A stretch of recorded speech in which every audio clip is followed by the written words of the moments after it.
Hey, good morning. Mike, Gate City 23. I've been asked by a few people to do a Coop walk around. So here we go. Take a look. It's 28 by 8. The house is 8 by 8. Using a deep litter method. Let me show you. We have 3 big windows, one on each side, and I chose to do the takeout, the removable windows. I didn't like the look of the hinged, so we went with the takeout ones. Here's the main door of the Coop. It's a 3-pot door, inspired by Matt over at Carolina Coops. Big shout out to Matt. He's really been an inspiration on this project.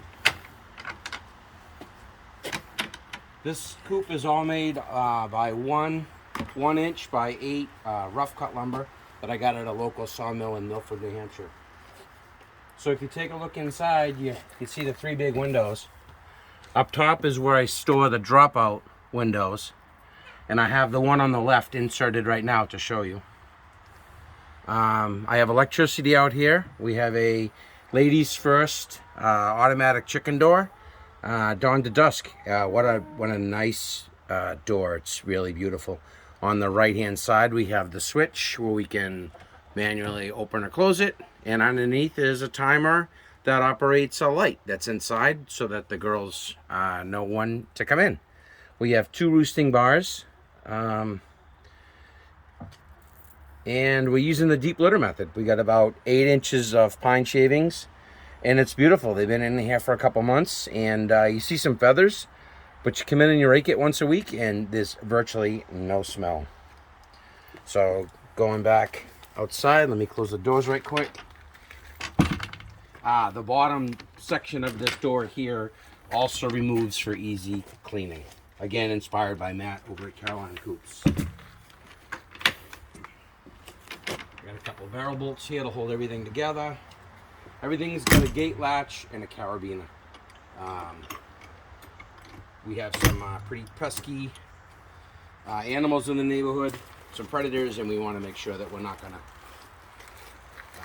get any problems.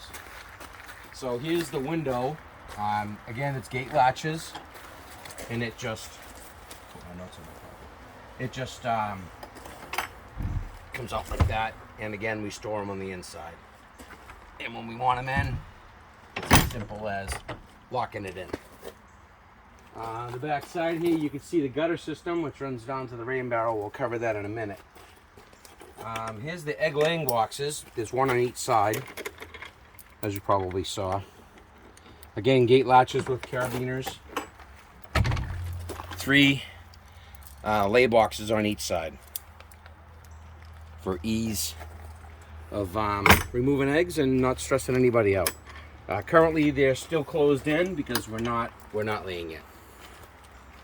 Put that carabiner back on there.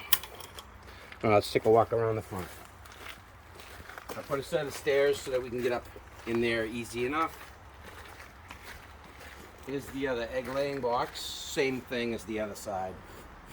Like I said, this is all made by 1 inch by 8 rough cut lumber that I got at Wilkins Lumber in Milford, New Hampshire.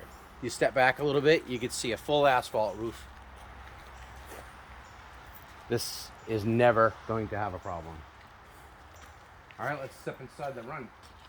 The run basically is 28 by 8. We currently have the bottom of it still screened off until the girls get good and acclimated with going in on their own. Come on in. Oh, I should show you this door right quick. We have a French door, so we can open up the top. Again, inspired by Matt. This is super handy for when you want to throw in treats, mealworms, crickets, and such. And just to come out and look at them and not bother them. So come on in.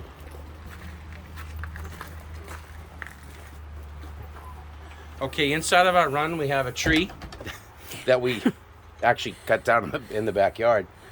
And fit right in there nicely. They love it. They love to perch on it. We have several chains hanging from the ceiling for treats. We hang corn on the cob. We hang cabbage. You see the cabbage there now. Here's a good look at the ladies' first chicken door.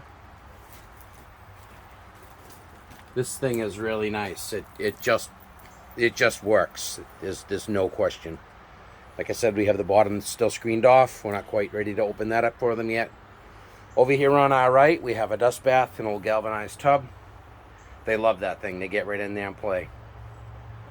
So over here we have two 4-inch chicken feeders inspired by Chris Graham on YouTube. I took his idea and I made it a little taller to suit our needs. We have quite a few birds, so I wanted to make sure that we were not going to run out of food. Up the top, I used a sewer cap, an RV sewer cap. Just a spring-loaded cap with a rubber gasket, just to make sure the food wasn't getting wet. I got this hint for the cabbage and the such from Josh, Stony Ridge Farmer. He's been a nice inspiration to us on this project.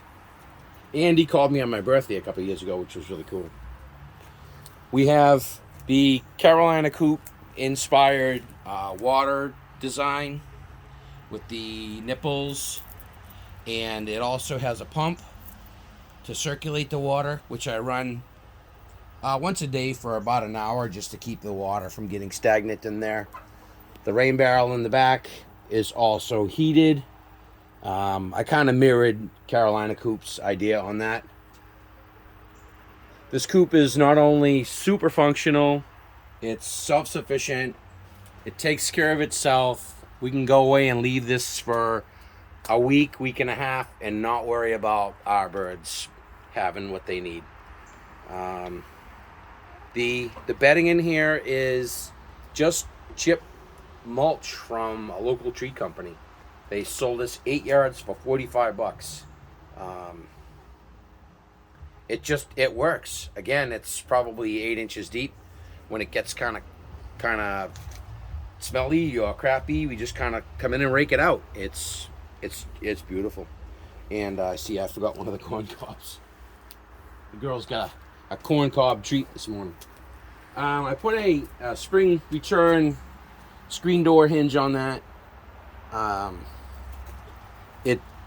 It was just a safety measure to make sure that we're not leaving the door open.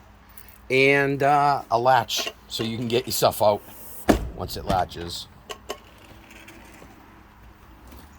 So let's take a walk around and look at the rain barrel.